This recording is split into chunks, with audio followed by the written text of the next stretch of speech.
What up, YouTubers? It's Matthew Vic, and I got the JoJo Lena with me. And today we're gonna go do a job, and then we're gonna go fishing. So today's a beautiful day out here in Northern California. The sun is shining, and I hope the fish are hitting. And we're gonna talk about frequently asked questions we get from subscribers. Now, the most question I get asked is how to price jobs. The reason why I don't talk about my prices is because there's a lot of guys in my area that watch this channel, and I don't like putting my price out there. So that's one reason why I don't speak on it. But I'll tell you guys like this, it is one of the hardest things to learn. And my best advice for you guys, this is my opinion, I charge different for every job. I have a full load price. It can be a light full load price, and a heavy full load price, and a medium full load price. So there's three prices I'll do. If it's a bunch of cardboard and stuff like that, it's really light, I'll give the person a discount. If it's just household goods and stuff like that, then I'll give them the medium price. And then when it's some heavy stuff, I'm gonna charge a little bit more money. So that's how I price it. And another way to upsell is when people have mattresses or tires or appliances, I'll charge per full load, but I'll add those prices in there too for the mattress, for the appliance, so I'll make more money that way. I won't just give them a set price for the full load. So that's how I make extra cash. And I have a minimum pickup, and a lot of times when you show up to these jobs on minimum pickups, it turns into a bigger job. And that's what I like about junk removal. You never know what you're gonna get into. So yeah, that's what guys always ask me. What do you charge? How do you charge? Best advice for you guys is have that light load price for like cardboard, maybe green waste. Green waste is a little bit cheaper out where we're at right now.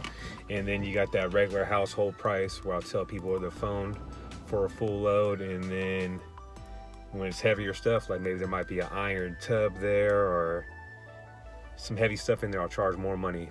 And also keep in mind, it all depends on where the stuff is located at. If we can't back up to it, we're gonna charge a little bit more. If we can back up to it, it's gonna be a set price. And it all depends on how far we gotta travel. So it's really the most difficult thing I think to learn how to do is price jobs. Oh yeah, in the scope of how hard it is to start a junk removal business, everything else is a little easier, but definitely how you price is going to be, it's just going to be your hardest thing. But you'll find a groove and you'll find what fits in your area. Even if we told you exactly what we charge, it's not going to work in your area because everything's different. Like your dump fees are different, your mattress fees are different, appliance fees, and how far you travel to the dumps. You have to take into account all that, and all that's different depending on where you live. So it is your hardest thing. You have to research it. You get a list of what things cost from your dumps, and just go from there. And also just call other dump places in your area, haulers in your area. Find out what 1-800-GOT-JUNK is charging in your area, and just be a little cheaper than them. And Matthew said that before, and it kind of gives you just an idea of, oh, they're charging this, I could charge that, I could still make good money, and people will call me more than them. So a lot of people just like to use local people than a huge franchise anyway. So as long as they're getting a little bit of a better deal with you and you're local, they'll go with you. Yeah, and don't trip off the people that are doing stuff for super cheap. I know there's a lot of people undercutting people doing loads for super cheap. Those people will not last in the long run. They're not trying to make a living out of it. They want that fast, quick cash. I don't know if they're on drugs or they're illegally dumping. I wouldn't worry about them. Just look clean, professional. Because I know one thing for sure. If I have someone pull up and they're doing something super cheap, I'm going to wonder where they're dumping it at. Or I'm going to be worried about having some weirdo in my house. I'm not going to go with that person again. So you want to be able to build these relationships with customers, and people will pay more money when you look legit, you're clean, and you're professional and you're not that cheap, guys. So keep that in mind. Don't be cheap because everyone else is cheap or people are being cheap. Just rise above it and just set your price and just give a good service and you'll be all right. Yeah, I totally agree with that. If somebody in your area is really undercutting right now, they're probably not going to last. I can guarantee you that if their price is that cheap, they're probably not insured. They're just dumping things illegally. I agree with that. They're not going to last. No, they're not in it for like the long haul of a business. And I'll tell a customer too, they'll be like, oh, well, so-and-so said they'll do it for this cheap. I'll be like, well, I don't think they're probably licensed and insured or they're dumping it legally. So you might want to just put that in their head, let them know. You never know where that stuff's going to end up at. So that's a question I get asked a lot about pricing and about people undercutting. I wouldn't worry about the crackheads or the people that are just, you know what I'm saying, not in it for the long run. You want to build an empire, you want to build a business, you want to build a brand, and you want to get good reviews. So that's what we're doing. We're building an empire. So yeah, and another question guys ask me are, what tools do you need to start with? Well, I'm going to tell you 3 tools you can start with. Just 3 tools. All you need is a sledgehammer, a sawzall, and a dolly. And you're good at starting off. With those 3 tools, you can do anything. So, I mean, as long as I got them 3 tools with me all the time, I'm good. So, it doesn't take much to start a business and just do a good service. So, we're heading to a job right now, and we'll answer some more questions for you guys here in a second because people always ask us questions. And I'll let you guys know the questions. So, we're heading to a job right now. Yeah. And if you have a question that we've not touched on, leave a comment and let us know, and we'll answer it.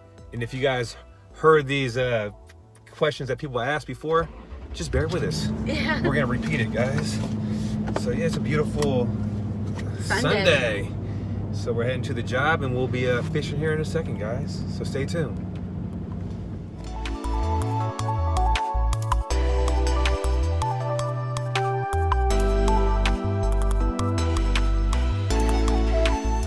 So another question I get asked from a lot of subscribers is, how do you charge for big jobs? A lot of subscribers will send me pictures of a job that they're at, and it's a huge job. It might be like a farm area where there's a bunch of trash out there, maybe a hoarder house. Well, how we do it out here in California is we do it per load. So me and the JoJo will walk through the property, check the side yard, the backyard, check everywhere, open every closet, and calculate how many loads it will be. And we'll walk around the property twice before we start calculating how many loads it will be, and we'll do it per load. How important is it to do it per load? It's important to do that because you don't want to just do a set price, because you might end up losing money because it might be, more than it looked in the beginning. So it's important to just kind of calculate how many loads it's going to be and charge per load. And it's really important to do the buffer. If you say, oh, it's going to be between 8 and 10 loads, and then a lot of times a customer will say, oh, that seems like a lot, and then you could just say, well, we can start with this many loads and go from there. Yeah, start with 5 loads and go from there. I think customers like that because it puts them in control a little bit, because you could do 4 or 5 loads and they could be like, oh, that taps me out or something like that. Sometimes they I don't know. I think it works much better if you do it per load and then just tell them how many loads you think it's going to be. But it's really, really important to check all the cabinets. So if there's a bunch of stuff in the cabinets, you want to bump that price up a little bit, because that's footwork. If there's stuff upstairs and you're going up and downstairs to do the job, bump that price up a little bit. So keep that in mind. Calculate the job per load. Just walk around the property and walk around it twice and double check it, because a lot of times it don't look like there's that much, but once you start digging in that closet or you're up in that basement, there's a lot more stuff. So do it per load. That's my best advice I can give to you guys. And I said earlier, we charge for mattresses, washers, anything that costs money for us to dump at the landfill, we charge the customer for that. So that's how we make extra money and more money, guys. So keep that in mind. So if you're at a job and it's a hoarder house, just do it per load, guys.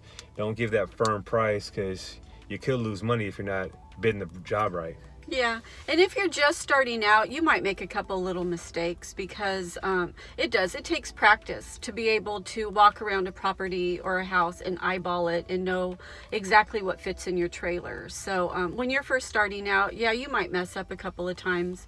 You might think that it's only 2 full loads and it ends up being 4, or the other way around. You might think it's a full load and it ends up not being quite a full load. But the more you do it and the more you get used to how junk removal looks to your eye as you're walking around and what really fits inside your trailer, you'll get better and better and better at estimating your loads.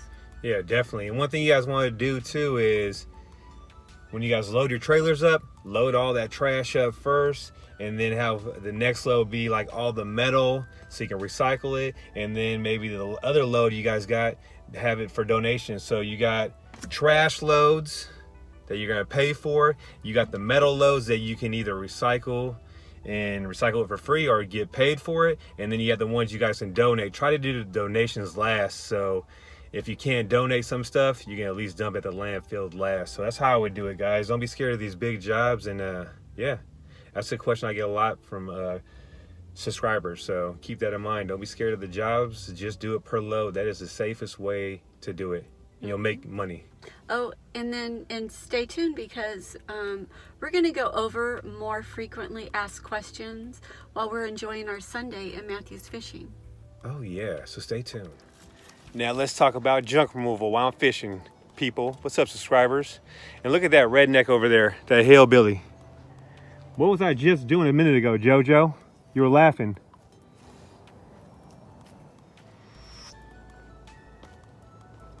I was laughing because you're sitting here fishing and answering messages on your phone at the same time. So you're like multitasking, trying to line up junk removal jobs while you're fishing. And I'm shooting a video, casting out, guys. Talking to you guys about junk. So I get a lot of questions asked about pretty much the same questions a lot of times. So we're gonna answer some of these questions. Someone just asked me, how do you pay your dump fees? I pay them with my business card, so it's easier to keep track and write it off. And make sure you guys write off your dump receipts. How important is that, JoJo? It is one of the most important things to do in junk removal is to keep your dump receipts, because when you go to do your taxes, either quarterly or at the end of the year or whenever you choose to do them, all of those dump receipts will get deducted from your gross income, and then you will owe less taxes. The more dump receipts you have, the less taxes you'll pay. It might be common sense to some people, but some people ain't gonna get it. So don't throw your dump receipts away. Make sure you guys write that all off. Another question people always ask me, I get this one probably about 1 million times. If I had $1 for every time they ask this question, I'd be a millionaire. What size dump trailer do you have? It is a 12 by 8 by 4. It is almost a 12-yard dump trailer. And it's one-stop trailer. It's not the most expensive, but it gets the job done. And I think I just had to hit right now. See, I'll be talking to you guys, fishing, and networking all at the same time. So yeah, it's a great trailer. It's not the most expensive one, but it gets the job done. And another question people always ask me, how do you get business? I'm gonna tell you like this, I network a lot. Post ads on Craigslist, Facebook, and we rank high on Google, and we'll be doing Google AdWords here soon. Once something comes in that we got coming, guys, I can't tell you. And what else, JoJo? What's another question people ask? What insurance do you use? Yep. I just had that one right now. Someone just emailed me. And it's Next Insurance. It's cheap. You guys can do it online. And yeah. So I'm out here just casting out, living that good life. Look at that. Warriors, baby. And we're just enjoying today. And what are we eating tonight? Steak. We eat some steak. Now let me tell you how I cook my steak, people. It's the best steak It's ever. the best steak ever. We use coconut oil. I put it in the pan, some coconut oil, and I use, what kind of seasoning is that? It's Kins. Buttered garlic. Now this is not junk removal related, but I'm gonna tell you right now, this is a bomb steak. And I put that on medium high for about 3 minutes on each side. Then I take it off of there, cover it up for about another 5 minutes, and how good is it? It is literally the best steak ever. We go, you know, we've gone to Outback and ordered steak. We've gone to Cattleman's and ordered steak. And we just don't do that anymore with steak because Matthew has the best steak. You guys hear that? Matthew has the best steak. And I only buy it when it's on sale at Safeway for like $6.99 to $7.99 a pound. And yeah, so we're heading back to the vehicle, and I caught 0 fish. But it's all about enjoying life because this is about to be super busy. And what other questions do we get asked, JoJo? It's beautiful out here. What do you mean you don't know? I don't know. I'm being mean? I am kind of mean, guys. So yeah, it is beautiful out here. And how do we make these videos? Guys ask me. We use InShot. It's an app on your phone. I record it on the iPhone. And I'll do them a lot of times in the dump line, make them real quick. Or sometimes when I have time, I'll go home and use iMovie and mess with them that way. And yeah. We did get that question a lot. Oh yeah. And if you guys are trying to get a bunch of subscribers, like you want to get over 1,000 subscribers so you get monetized, do not use no copyright music. And YouTube will pay you guys. It's pretty cool. We're at like, what, $300 already in like, what, a month? Yeah, we had no idea. When we first started doing YouTube, we did it we were going to do it more for advertising, and it just ended up being a really fun kind of hobby that we just did, and then people just really liked it, and they liked hearing what we had to say, and now we just love it. It's fun. Yeah, we had the redneck acting the fool all the time, baby Jesus. They enjoy doing it too. It's just something we do for a hobby. So if you guys like these videos and have any other questions, leave a comment down below. And you're probably wondering why I'm walking in front of JoJo, leaving her behind. Because I'm a winner. Because if you ain't first, you're last. No, I'm just playing. So yeah, hit that like and subscribe button, guys. Keep hauling and balling, and I'll wait on the sexy thing right here. Come on, baby. It's time to go home and eat some steak. Oh yeah.